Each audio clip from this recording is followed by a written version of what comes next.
I wanted to talk about a time where I was almost homeless, where I had no choice but to run away and hide from the pain that I was suffering from. It's a bit personal, so I can't really get too much into the details of what happened, but it's something that I wanted to talk about, and it sort of hones into my interior loneliness, both physically, spiritually, and mentally. Again, I can't really get into the details of what started this point in my life, where I'm at in this situation, but um, I'm in a hotel after this event in my life. I just had a cop ask me if I had a place to stay, and I said no. I don't have anyone that I'm really comfortable with. I don't have anyone that would really want to take me in. All I have really are just coworkers, and I have other family members that really have their own lives, and they have their own kids, and so I'm a grown man, that's in a position where I'm just very unfortunate. I call one coworker who I think is a friend of mine, because we got along pretty well and we talked about some personal things and stuff like that at our last job, but he wouldn't take me in. He even told me on the phone call that we shared that he didn't really think of us as friends. I thought that this was someone I could depend on, and at the moment that I needed him most, he wasn't there for me. So I stay at this really crappy hotel, and the smell is just awful. And I don't know how long I'm going to stay. The water just does not taste right, and it just seems horrible to stay here. And all I have are just some clothes and just some memories of the event that just happened that got me to where I am. I have the realization that I'm just alone and that I really don't have anyone else that cares about me.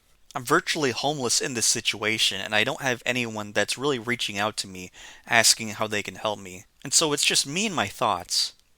And I remember distinctly as I'm going to bed, the pain was still lurking in the back of my mind. The events of the day were all I could ever think about, and it was just gnawing at me again and again. I wish I had someone at that moment that could comfort me, someone that could give me some affection, someone that could tell me that everything would be okay. But I had no one at that moment. The only thing I could think to do at that moment was to pull up a YouTube video of someone that I'm familiar with. I don't know them personally, but I recognize their voice because I watch a lot of their content. They just had a new video released, and so I put it at a low volume as I'm about to go to sleep. And I let the comforting sounds of their voice drown out the thoughts in my mind. I don't want to think about the physical pain that I had suffered that day. I don't want to think about the fact that I had people reject me. And so the only thing I could think to do was to just distract myself with something that might be considered soothing. Something that's familiar and something that's comforting to my ears. Now, this story might be familiar in the sense that you go through something traumatic or you go through some sort of heartbreak. And rather than confronting that emotion, that internal feeling that you have on the inside, you decide that the best thing you want to do is you want to run away from it. But because we can't physically run away from what we just endured, the most we can do is emotionally run away. We hide or suppress our emotions, we hide or suppress what we encountered with more fantastical or happy feelings, dream scenarios, ideas or thoughts that are more pleasant than what we experience in real life. A common thing I hear from a lot of mainly older people is that young people are distracting themselves with their phones. And to an extent, they are right, but I think a greater question needs to be asked is why are they distracting themselves? And what are they distracting themselves from? In my case in the motel, I was distracting myself from pain and suffering. I wanted a familiar voice I could hear that sounded comforting, a voice that brought joy and happiness in the midst of my suffering. Now, it's easy to say that the thing I should have been doing is confronting my suffering and getting out of that scenario. I should have been addressing the crisis I was in right now and trying to prevent my own homelessness from happening. But on that same day, I had faced so many rejections from so many different people. Like I said, I had no place to stay. I had no one to tell me where to go. I had no one to invite me to their home. I had no one to welcome me in. And so unhealthy as it may be, if I had to have parasocial relationships as a coping mechanism, then at that moment I was okay with it. I was already lacking in intimacy. I was already lacking in genuine human connection. And like I said before, I've been deprived of any meaningful relationship in terms of both friendship or romance for a very long time. So it's not strange, it's not confusing as to why so many people would rather spend their days indoors watching a familiar Twitch streamer or watching a YouTuber or listening to a podcast. I've tried talking about this with older people, particularly my parents, and the advice I get just doesn't work because they're thinking about their own past, they're thinking about their own young adult years. The most frustrating advice you'll ever get is when someone tells you just go outside, just go meet someone. I'm sympathetic at one point, but on the other hand, it's like they can't comprehend that the social dynamics have changed. They've changed a lot, and they don't quite understand that it's not just me that's on my phone. It's everyone else that's on their phone at the same time. I can be at the break room at work and be on my phone, and the only reason I am is because everyone else around me is also on their phone. They're not wanting to engage in an actual conversation. They're not wanting to get personal about anything. You can tell from their half-baked responses that they really actually don't care about anything you really have to say. They're just as much interested as I am about just getting, the day over with, going home, and going to bed. That might be part of the reason why that former coworker I tried calling had no interest in helping me when I was on the verge of homelessness. He just saw me as a coworker. He didn't see me for the person that I was. The idea that there are still people out there that want to make friendships not based on convenience or not based on hobbies is absurd to me. I can't really think of anyone else that wants to actually have very deep, meaningful relationships. If you even try to start to make a new friendship with someone, you have to take into account the fact that that person probably already has a friend group, that they have people in their lives that they care way more about than you. All relationships might as well be transactional, not just romantic. This includes work relationships, what we used to call friendships, acquaintances, even relationships within families. It's all just transactional. And here's the thing. If every relationship is transactional, then it's really no wonder that every person you come across online has some sort of connection with fandom, media, e-celebs, whatever. They're looking for genuine connection, but they can't find it in real life. They're starving for intimacy, they're starving for a sense of belonging in community. And so much like myself, they find it in fandoms, they find it in anime, they find it in discussion groups and forums and Discord servers. They let online friendships replace real friendships. They let e-celebrities and VTubers and live streamers replace people that they can talk to in the real world. They feel more vulnerable with complete strangers that they'll probably never meet than they do with their neighbor or they do with their coworker or the students that they spend time with at school. Circling back to the period that I was in the hotel room, all I wanted was for someone to be there with me, to share that suffering with me, to let them know that I'm not alone. I wanted just one person that would have been comfortable waking up next to me and telling me, here's what we're going to do, and telling me that I love you, telling me that I'm going to go on this journey with you, that you don't have to suffer alone. Would I still have been in pain? Sure. Would I still have been distressed and probably somewhat traumatized? Yeah, I probably still would have cried that same day like I did, but having just one person being able to comfort me would have made the situation a lot different than how it actually did turn out. But it was the silence that hurt the most. The fact that I had no one else in my physical proximity. The fact that I couldn't hear anyone else. The fact that I couldn't smell anyone familiar. The fact that I couldn't look to my left or my right and see a familiar face. I couldn't see anyone else's smile. It was bad enough that on that same day I had been assaulted, but the pain of the silence and the rejection from people who I thought cared about me made things a lot worse.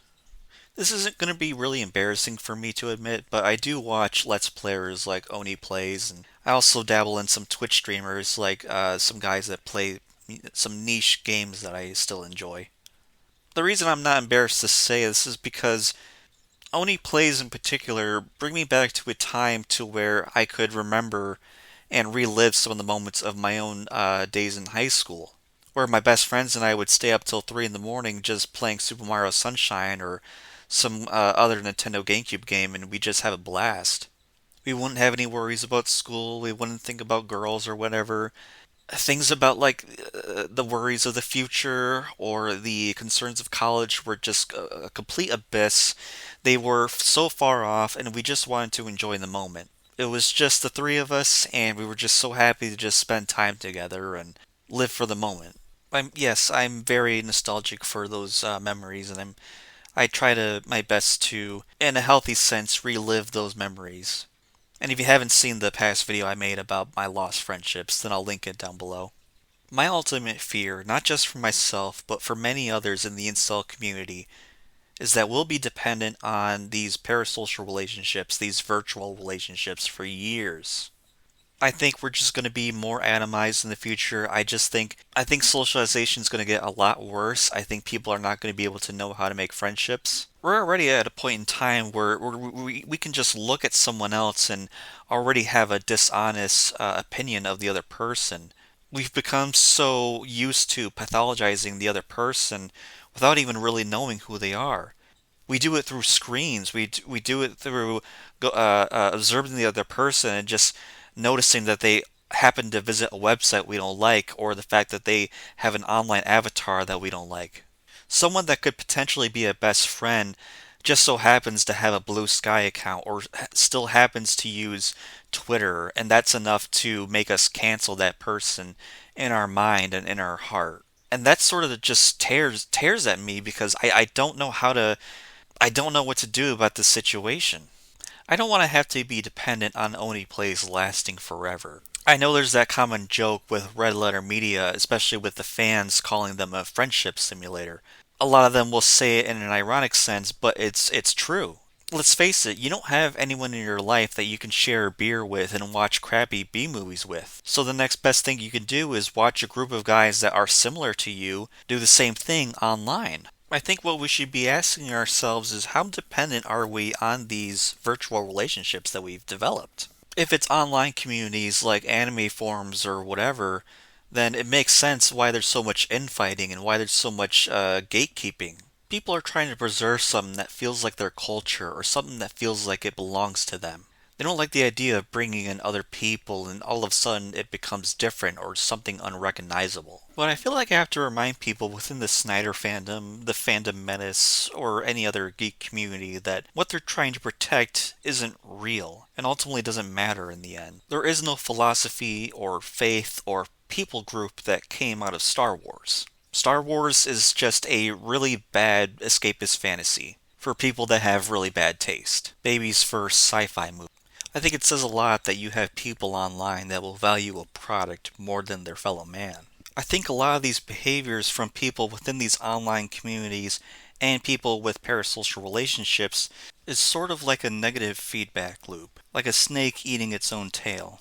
You have people that are very alone, that seek friendship or some sort of human connection. They can't have it in the real world, so they seek it through the internet. They seek it through servers, they seek it through forums, or wherever they can find it. They stay within these communities for quite a while and they have to adapt their behavior to fit within these communities. These can be geek communities, these can be comic book communities, these can be whatever. There's a certain expectation on how to behave and what to do and how to present yourself. If you're a user of a certain website such as Reddit or 4chan, well then that's going to come with the baggage of a Redditor acts like this or someone from 4chan behaves like this. Nuance and humanity be damned. If that person then, however, expresses their individual self in a way that does not conform to the group, that person then experiences loneliness not just from the real world, but also within the online world. With not much left to offer or not that many choices left, the person retreats to their comfort zone, which is in the parasocial relationships that they've developed. Back to the dopamine rush of pornography, back to the echo chambers of anti-SJW grifters, back to the perfect life that is the fantasy of slice of life anime. Enough time in isolation will lead someone to become absolutely desperate. That's how you create an incel that is obsessed with pornography, that has an absolute hatred of women. I don't have any hatred for the incel, nor do I have any sort of malice towards them because I am one. But I understand what they are going through because I am also deprived of affection. I am deprived of any sort of romantic or even familial love. I also understand why people look at pornography, why people read dirty fan fictions. I also understand why people want to belong within these online communities. They are looking for something good, for something wholesome that ultimately is in a corrupted space. In my case, all I want is companionship. All I want are just the friendships that I had back in high school. People who genuinely show an interest in me and people who genuinely care for me deep down. It doesn't even have to be romantic. It can just be a close friend or someone that lives close by. That's why I find myself watching a lot of Let's Players. That's why I watch Oni Plays. I'm trying to get back a sense of that feeling of myself when I was happy, when I used to have friends, when I used to experience joy in the world, but now I just experience loneliness and I just want to go back. It's the same reason a lot of incels will look at pornography is because deep down they want the most intimate connection there is with a woman, which is to be one with the body. They want a woman in their life that will be so vulnerable with them, so passionate about them, that she is willing to give her body to him. And we all have this desire in some way. But when we can't have that expectation met, we'll find substitutions. And that's what I do almost every day. I'm not happy to admit it. It's not something that I take pleasure in. In fact, it probably increases my loneliness in some way subconsciously. Because I'm fully aware of what I'm doing and it doesn't solve the issue at hand. I don't like being aware that I have no one in my life to call a friend. I don't like the fact that I was almost homeless and I had no one to call, no one to stay with, the people that rejected me, someone that I thought was a friend that told me that I couldn't stay with him. In most cases, when we're struggling with this type of loneliness, it manifests itself in very ugly ways. As I mentioned before, it can be through activities that dehumanize other people, or it can be participating in groups that are also very good at pathologizing the other, whether it be something like a political group or even something as simple as a fandom or a community that's online. But at the end of the day, it doesn't do anything to address the fact that we are a very lonely, atomized people. I fell asleep to that YouTube video in that hotel room because not only was I alone, but I was trying to distract myself from the thoughts of the day. It was and still is a coping mechanism. But if we're to stop coping, then we are to address these systemic issues. We should start by thinking about how we perceive others and how we behave around others. To not view others as automatic enemies, but as people that are potential friends. This is much easier said than done, especially when we're living in an environment where one small difference is enough to out the other as an enemy or as someone that we just don't like. That's where I try to have hope. I still try to have hope in humanity, as weird as that may seem. But that's all I can do. That's all I can do and hope that things will change for the better and that people will realize that the only way to live is to live with other people. That a substitute is just a substitute, and it's no replacement for actual substance that a real friendship or a real relationship can provide. I've had wonderful communications with people online. I've had wonderful memories with friends that I've met online, but it's still no match to the beautiful friendships that I had in high school because those were very real. You can have your favorite YouTubers, you can have your favorite live streamers or whatever, your favorite VTubers, but they will never amount to the real friends, the real family you've met along the way, the ones that shaped you to who you are, and the ones that loved you. The ones that made you feel alive, and the ones that reminded you just how important your life really is. And that's all that really matters at the end.